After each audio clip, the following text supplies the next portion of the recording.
Good morning, good afternoon, great day my dear friends, happy weekend to all of you. शुरू हो गया आपका weekend और स्वागत है आपका एक और the current situation in Thailand की वीडियो में, जिसे मैं अब काफ़ी टाइम के बाद कर रहा हूँ। ये सीरीज़ में रन करता था जब कोविड का दौर था और जब रिस्ट्रिक्शंस बहुत सारी होती थी।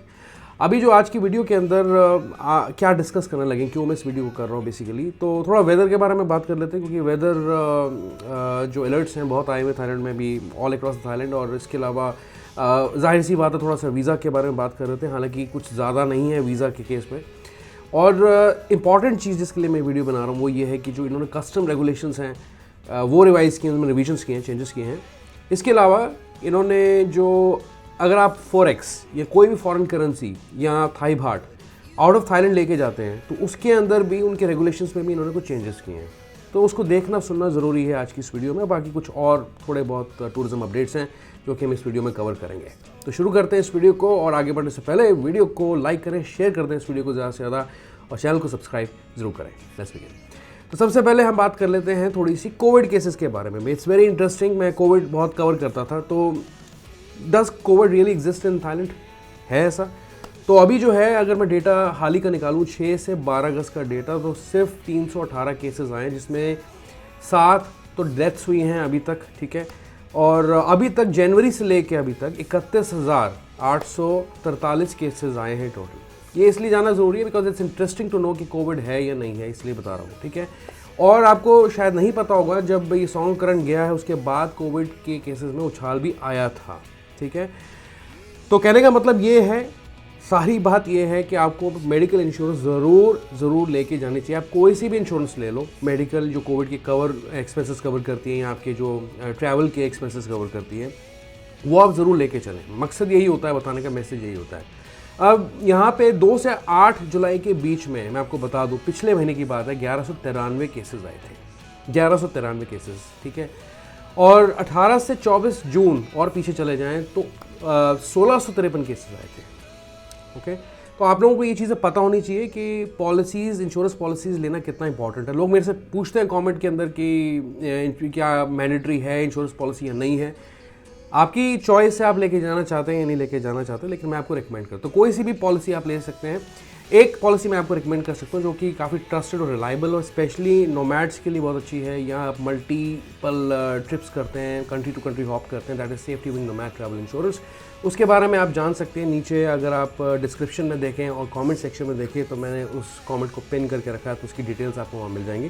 सो इफ़ यू कंसिडर देन अच्छी बात है, अच्छी पॉलिसी है वो। नहीं तो कोई भी और पॉलिसी आप ले सकते हैं। हमने बहुत सारी पॉलिसीज़ के बारे में पास में बात की है। फिर आगे हम बात करना चाहते हैं वेदर के बारे में थोड़ी सी, which is a point of concern right now. और आपको पता है कि मैंने वेदर पे डेडिकेटेड वीडियो बनाई है, इट्स ऑल टाइम वीडियो, तो आप इसे कभी भी रेफर कर सकते हैं, किसी भी सीज़न के बारे में जान सकते हैं उस वीडियो के थ्रू। लेकिन मैं आपको अभी अपडेट दे देता हूँ, क्योंकि यहाँ पे वेदर अलर्ट्स बने हुए हैं। फुकेट के केस के अंदर बहुत हैवी डाउनपोर होने के चांसेस हैं स्टार्टिंग संडे, मतलब अगस्त 20 कल से, और अगले 3 दिनों तक, मतलब कि फ्लैश फ्लड्स की भी वार्निंग्स वहाँ पे फुकेट में चल रही हैं। तो आपने जो है, अगर आप वहाँ पे हैं तो थोड़ा सा अपना ध्यान रखें। और अगर आपने हाल ही में ट्रैवल करने का प्लान किया है, मैं ये कहता हूँ कि ये 2 महीने सितंबर, अगस्त और सितंबर के खासकर, और अक्टूबर का मिड जो है वो आप अवॉइड करें तो अच्छी बात है, ओके। यहाँ पे जो टेम्परेचर अगस्त में रहेगा वो वेरी करेगा। ओवरऑल थाईलैंड की बात करूँ 27 से 32 डिग्री या 36 डिग्री तक मैक्सिमम जाएगा। और जो बारिश है वो कम से कम हैवी रेनफॉल रह सकता है 8 से 15 दिनों तक का महीने के अंदर, ठीक है। ये है अगस्त की बात। और सितंबर की अगर हम बात करें तो फिर टेम्परेचर में कोई चेंज नहीं रहेगा, सेम ही रहेगा, 27 से 32-36 डिग्री तक जा सकता है। 8 से 15 दिनों तक महीने में बारिश रह सकती है, हैवी डाउनपोर। उसके बाद भी जो होता है लाइट रेन वगैरह बीच में आती रहेंगी, विंड्स, डिपेंड करता है विंड कंडीशंस कैसी हैं। अच्छा, अब यहाँ पे आप पहले तो अगस्त का वेदर देख लें, अगस्त का किस किस टाइम जो है बारिश रहेगा ज़्यादा वो देख लें। उसके बाद अगस्त के बाद हम सितंबर का वेदर आपके सामने रखते हैं, तो आप वो भी एक बार नज़र मार लो, तो आपको पूरा आइडिया लग जाएगा कि आपको जाना भी चाहिए या नहीं जाना चाहिए इस टाइम, ठीक है ना। तो ये रही बात। और इसके अलावा बैंकॉक के केस में भी काफ़ी वेदर अलर्ट्स आ रहे हैं इस वक्त, और हैवी डाउनपोर के चांसेस हैं बैंकॉक के केस के अंदर। अभी यहाँ नॉर्दर्न प्रोविंस की भी मैं बात करूँ तो 30% रीजन नॉर्दर्न थाईलैंड का, वहाँ पे हैवी रेनफॉल होने के चांसेस हैं। और अगर हम सेंट्रल की बात करें, जिसमें बैंकॉक भी शामिल है, तो 40% रीजन में सेंट्रल थाईलैंड के बारिश रह सकती है, काफ़ी हैवी डाउनपोर हो सकता है, ठीक है। तो आने वाले कुछ दिन जो हैं काफ़ी बारिश के हो सकते हैं। अगर आप वहाँ पे हैं तो ज़रूर शेयर करें अपना एक्सपीरियंस, वहाँ बारिश हो रही है, नहीं हो रही है और कितनी हो रही है। आपके एडवाइस करते हैं वहाँ से कि क्या लोगों को यहाँ से ट्रैवल करना चाहिए इंडिया से थाईलैंड इस टाइम, खासकर 2 या 3 महीने के लिए, तो प्लीज़ ज़रूर बताएं। क्योंकि हम अब आगे वीज़ाज़ की बात करने लगे हैं तो मेरे दिमाग में एक चीज़ आई और आज मैं अपने चैनल के थ्रू एक मेजर अनाउंसमेंट भी करना चाहता हूँ कि अगर आपको कोई भी ई वीज़ा के रिगार्डिंग असिस्टेंस चाहिए, सर्विस चाहिए, मैं आपको प्रोवाइड कर सकता हूँ। You can DM me on my Instagram account, मेरा जो ID है वो आप स्क्रीन पे देख लें। तो ये सर्विस उन लोगों के लिए रहेगी जो लोग पहली बार ट्रैवल करने जा रहे हैं, फॉरेन ट्रिप करने जा रहे हैं, उन्हें डॉक्यूमेंट्स के रिगार्डिंग कन्फ्यूजन है कोई, या वीज़ा एप्लीकेशन फॉर्म भरते वक्त उन्हें कोई कन्फ्यूजन हो रहा है, तो मैं उनको असिस्ट कर सकता हूँ, आपके बिहाफ पे एप्लीकेशन लगा सकता हूँ, ठीक है। या आपके पास टाइम नहीं है, टाइम कंस्ट्रेंट की वजह से आप मुझे रीच आउट कर सकते हैं। प्लस अगर आपकी एप्लीकेशन बल्क में हैं और आपको लगता है कि ये टाइम कंज्यूमिंग है आपके लिए, आप नहीं कर पाएंगे इतना, then you can reach out to me, you can DM me, okay. But that comes up with a little cost here and that is 800 rupees per application, just to value, just to respect time, that's all. बहुत सस्ता मैंने और बहुत ही reasonable आपके लिए रखा है। और अगर आपको कोई भी ज़रूरत है, you can reach out to me on my Instagram account. Now let's begin with visa updates on Thailand.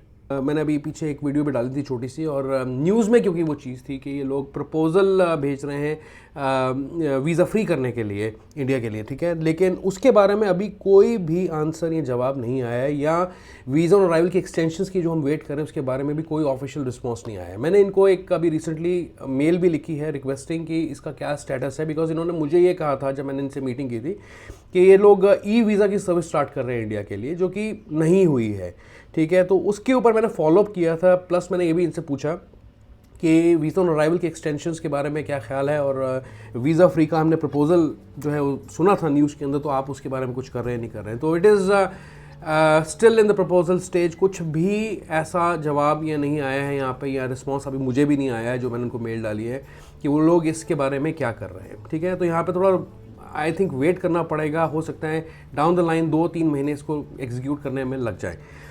पर ये बहुत गलत बात है, बिकॉज ये लोग काफ़ी ज़्यादा इस वक्त चाइना के टूरिज़्म को प्रमोट कर रहे हैं। उनके लिए इन्होंने वीज़ा नॉर्म्स को काफ़ी इजी बनाया है, मतलब कि मतलब चाइना से भी वीज़ा लेना थाईलैंड का बहुत आसान नहीं था। मतलब कि देखिए ये लोग क्या मांग रहे हैं इनसे, बेसिकली स्टिकर वीज़ा के केस में फोटोग्राफ, फ्लाइट टिकट्स मांग रहे हैं, एकोमोडेशन, प्रूफ ऑफ एकोमोडेशन मांग रहे हैं इनसे, फाइनेंशियल एविडेंस इनकी मांग रहे हैं कि कैसी इनकी स्टेबिलिटी है इस वक्त, और कहाँ ये रहते हैं चाइना में, इनका एड्रेस प्रूफ वगैरह मांग रहे हैं वीज़ास के लिए। और पहले 14 वर्किंग डेज़ लगते थे, अब 7 वर्किंग डेज़ इन्होंने कर दी चाइना के केस में, बिकॉज चाइना का टूरिज्म जो है, मतलब जो फुटफॉल है वो बहुत ज़्यादा है। पर एक्चुअली द रियलिटी इज़ कि चाइना का फुटफॉल कम हो गया है, बढ़ा नहीं है, ठीक है। तो I don't know why there so much of partiality over here कि ठीक है आप चाइना या वेस्टर्नर्स को ज़्यादा जो है आप इंपॉर्टेंस दे रहे हैं, और इंडियंस यहाँ पे जो है मतलब कि इनके लिए आप एक छोटा सा वीज़ा पॉलिसी में चेंज नहीं कर सकते, ठीक है। तो इसको टाइम लगा रहे हैं आप करने के लिए। तो I think Indian market has a great potential, और मुकाबले में मतलब जो है इस वक्त इंडियन टूरिस्ट जा रहे हैं, अगर चाइनीज़ की बात करूँ, because China is currently facing a down turn, economic down turn in the country. तो इसकी वजह से जो बुकिंग्स हैं, जो फ्लाइट बुकिंग्स हैं, होटल बुकिंग्स हैं, वो बहुत कम हो रही हैं देखा जाए, ठीक है ना। तो इनको ज़रूर डेफिनेटली इंडिया का केस में कंसिडर करना चाहिए। मैं तो कहता हूँ 2-3 महीने जाओ ही मत, उसके बाद इनको लगेगा कि यार इंडियंस क्यों नहीं आ रहे, तो फिर हो सकता है कि कुछ वीज़ा पॉलिसीज़ में ही चेंजेस कर दें। ऑलराइट, सबसे पहले हम शुरू करते हैं यहाँ पे, जो कि करेंसी और फॉरेक्स के रिगार्डिंग इन्होंने रेगुलेशंस नए बनाए हैं। 3-4 दिन पुरानी ये न्यूज़ है। यहाँ पे 3 कॉलम्स हैं आपके सामने। Scenarios permit from the bank of Thailand और from an authorised commercial bank, और कस्टम डिक्लेरेशन के बारे में भी है कि आपको देनी है या नहीं देनी है। तो taking out of Thailand, left side पे देखिए 2 रोज हैं यहाँ पे, टेकिंग आउट ऑफ थाईलैंड। तो अगर आप पैसा बाहर थाईलैंड से लेके जाते हैं, मतलब कि if your amount is exceeding 50,000 Thai baht, तो उस केस में you have the permission from the bank to take the money out. कोई कस्टम डिक्लेरेशन उस केस में आपको नहीं देनी पड़ती। ये लगभग बन गया कुछ लाख 1.25 लाख के आसपास। फिर अगर आप मान लीजिए एक्सीडिंग थाई बाट 4,50,000, उस केस के अंदर परमिशन है बैंक की तरफ से, लेकिन कस्टम डिक्लेरेशन देनी पड़ेगी, क्योंकि ये लगभग कुछ 8 से 9 लाख रुपए बन गया है। थाई करेंसी की बात हो रही है। अगर आप taking out the amount exceeding से 4,50,000 but not exceeding 20 lakh Thai baht, as in 2 million Thai baht, to Vietnam और या चाइना, यूएन में अगर आप लेके जाते हैं, and bordering countries of Thailand और कंट्रीज़ में लेके जाते हैं, तो यहाँ पे बैंक की तरफ से परमिशन तो नहीं है, लेकिन कस्टम डिक्लेरेशन आपको यहाँ पे देनी पड़ेगी अगर इतना पैसा आप कैरी करते हैं, ठीक है। Taking out the amount exceeding over और 2 मिलियन थाई बाट, ठीक है, टू वियतनाम चाइना, उस केस के अंदर जो है आप आपको बैंक से परमिशन भी लेनी पड़ेगी, प्लस आपको कस्टम डिक्लेरेशन भी देनी पड़ेगी। फॉरेन करेंसीज़ की बात करें तो यहाँ पे अगर $15,000 से ऊपर आप लेके जाते हैं या लगभग $15,000 के आसपास लेके जाते हैं तो आपको कस्टम डिक्लेरेशन एयरपोर्ट पे देनी पड़ेगी, या कोई भी आपका जो बॉर्डर चेक पॉइंट है वहाँ पे देनी पड़ सकती है। अगर आप पैसा लेके आते हैं एक्सीडिंग 4,50,000 अगर आप लेके आते हैं तो उस केस में आपको कस्टम डिक्लेरेशन देने की ज़रूरत पड़ेगी अगर आप थाईलैंड में एंटर करते हैं, ठीक है। फॉरेन करेंसी के केस में भी यही है कि एक्सीडिंग 15,000 USD और इट्स इक्विवेलेंट, तो उस केस के अंदर भी आपको कस्टम डिक्लेरेशन यहाँ पे एयरपोर्ट पे देनी पड़ेगी अगर इतना हैवी अमाउंट आप कैरी करते हैं। ओके, तो ये रही बात नए रेगुलेशंस की, taking Thai and foreign currencies in and out of Thailand. दूसरा है कस्टम प्रोसीजर्स के अंदर भी इन्होंने कुछ रिविजन्स किए हैं यहाँ पे। तो यहाँ पे अगर इन्होंने कैटेगरी बनाई है ग्रीन चैनल और रेड चैनल, तो अगर ग्रीन चैनल के अंदर क्या है, personal belongings which are worth not more than 20,000 Thai baht and are not for commercial use, तो आप उन्हें कैरी कर सकते हैं, कोई भी आपको रिस्ट्रिक्शंस देखने को नहीं मिलेगी। बट नीचे एट द सेम टाइम आप देखें आप 1 लीटर से ऊपर अल्कोहल बेवरेजेस वगैरह जो है लेके नहीं जा सकते, या आप you can not carry more than 200 cigarettes, आप पढ़ सकते हैं स्क्रीन पे आपके सामने दिया हुआ है, या 250 ग्राम के सिगार्स टबैको की जो क्वांटिटी आपकी एक्सीड नहीं करनी चाहिए, इतनी ही रहनी चाहिए, ठीक है। गुड्स टू डिक्लेयर, अगर रेड चैनल की बात करें, अगर पर्सनल बिलोंगिंग्स विच एक्सीड 20,000 थाई बाट और आर फॉर कमर्शियल पर्पस, अगर आप ऐसे इसको मतलब थाईलैंड में लेके आ रहे हैं उसको बेचने के लिए या बिजनेस करने के लिए, तो उसके ऊपर आपको रिस्ट्रिक्शंस देखने को मिल सकती हैं। अगर आपके पास 1 लीटर से ऊपर अल्कोहल है या you carrying more than 200 cigarettes और सिगार्स और टबैको, तो उस केस के अंदर आपको जो है वहाँ पे रोका जा सकता है। Example of goods that require a permit, ठीक है, तो उस केस के अंदर अगर आप मेडिसिन और फूड सप्लीमेंट्स लेते हैं तो मैं आपको बता दूं, देखिए ऐसा है कि कुछ तो एक जेनेरिक मेडिसिन होती हैं आप लेके जाते हैं, कुछ लोगों को कुछ एलिमेंट्स होते हैं आप लेके जाते हैं, तो जस्ट मेक श्योर इंश्योर कि आप के केस में अगर कोई भी मेडिकल हिस्ट्री है तो बेटर है कि आप जो भी डॉक्टर की प्रिस्क्रिप्शन है वो ज़रूर कैरी करें। पेट्स को जो है आप नहीं ले जा सकते, कॉस्मेटिक्स वगैरह जो होते हैं हैवी किस्म के जो आते हैं वो आप लेके नहीं जा सकते, गन्स या प्लांट्स आप लेके नहीं जा सकते, और ड्रोन्स भी आप नहीं लेके जा सकते। Examples of goods that require a permit, restricted goods, तो ड्रोन्स के केस में खासकर, या प्लांट्स के केस में, या मेडिसिन के केस में आपको परमिशन की ज़रूरत पड़ सकती है। तो जो भी इनके आपके डॉक्यूमेंट्स हैं, चाहे ड्रोन के आपके पास कोई डॉक्यूमेंट है, क्या पर्पज़ है ड्रोन को लेके जाने का, कोई प्लांट लेके जा रहे हैं, किस लिए लेके जा रहे हैं, कोई मेडिसिनल वैल्यू है उसकी, ये प्रूफ आपको दिखाने पड़ सकते हो। मेडिसिन के केस में मैं आपको ये रिकमेंड करता हूँ, जो कि काफ़ी लोग लेते हैं मेडिसिन, तो प्रिस्क्रिप्शन ज़रूर अपनी कैरी करें, ठीक है।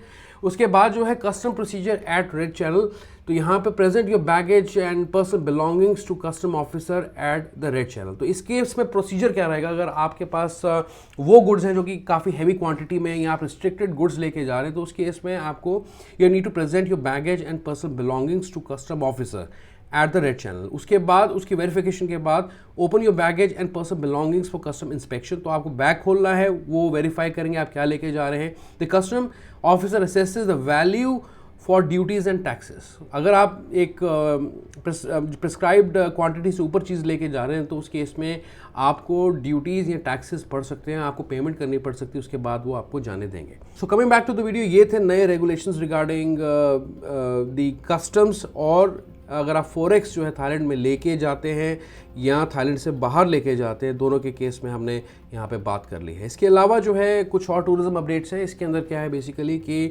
इन्होंने एक नया पोर्टल इंट्रोड्यूस किया है। मान लीजिए अगर आपको कोई भी बिजनेस स्टार्ट करना है या आपको कोई भी इन्वेस्टमेंट करनी है विद इन थाईलैंड, तो आपके लिए थोड़ा ये आसान हो सकता है अब, क्योंकि यहाँ पे क्या है कि इन्होंने एक multi language web based portal, government का पोर्टल है, ये इन्होंने लॉन्च किया है। इसके अंदर किसी भी बिज़नेस के बारे में या इन्वेस्टमेंट के बारे में आप जानकारी ले सकते हैं, ठीक है, क्योंकि ये एक बहुत बड़ा बैरियर है, और वहाँ आप जाते हैं, you have to do lot of research, extensive research I would say, and you have to meet different people, या आपको लॉयर हायर करना पड़ता है कभी कुछ चीज़ों के लिए। तो अगर आप इन्वेस्टमेंट करते हैं या आप बिज़नेस करने जा रहे हैं, तो इस पोर्टल को आप यूज़ करके काफ़ी रेलेवेंट इन्फॉर्मेशन ले सकते हैं। तो उसका लिंक मैं डिस्क्रिप्शन में आपको दे देता हूँ। इसके अलावा ये लोग they are basically changing the gear in terms of the tourism, as in कि they are starting new concept of ecosystem tourism, ठीक है। इसके अंदर they would be focusing on travel with care, इनके कुछ motives रहेंगे, fair income, encourage identity, biodiversity, expand cooperation with global partners and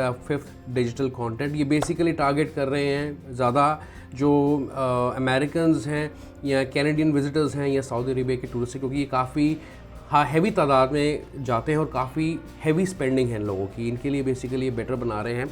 और इसके अलावा जो मेन कंसर्न है जो इन्होंने नहीं किया है, जो ये नहीं करने की सोच रहे हैं, because they are just counting numbers कि कितने लोग आ रहे हैं और कितना इनका ये जो स्पेंडिंग कैसी है इनकी, कितना ये पैसा खर्च के जाते हैं पर पर्सन, इनका ध्यान यहाँ पे है। लेकिन दे डोंट केयर अबाउट कि जो अगर आप एज अ टूरिस्ट थाईलैंड में जाते हैं तो टूरिज़्म साइट सीइंग के लिए आप जाते हैं, जिन भी आप हिस्टोरिकल साइट्स में विजिट करते हैं, आर्कियोलॉजिकल साइट्स में विजिट करते हैं, यूनेस्को वर्ल्ड हेरिटेज साइट्स में जाते हैं, तो वहाँ पे फॉरनर के लिए टिकट बहुत ज़्यादा है। मतलब they are paying double triple the amount of a Thai national, ठीक है, साइट सीइंग के लिए और कोई भी आप एक्टिविटीज़ के लिए जाते हैं। तो आई थिंक ये सब चीज़ें जो ये कर रहे हैं, इकोसिस्टम बड़ी बड़ी बातें कर रहे हैं, इससे ज़्यादा इनको फोकस करना चाहिए इस चीज़ पे कि ये जो जितने भी आप टूरिज़्म साइट सीइंग के लिए जाते हैं उसके केस के अंदर इन्हें थोड़ा रिलीफ प्रोवाइड करना चाहिए। It shouldn't be that expensive, ठीक है, it shouldn't be that expensive. तो ये फॉरनर्स के लिए इनको एक मूव लेना चाहिए जो कि इन्होंने नहीं लिया है।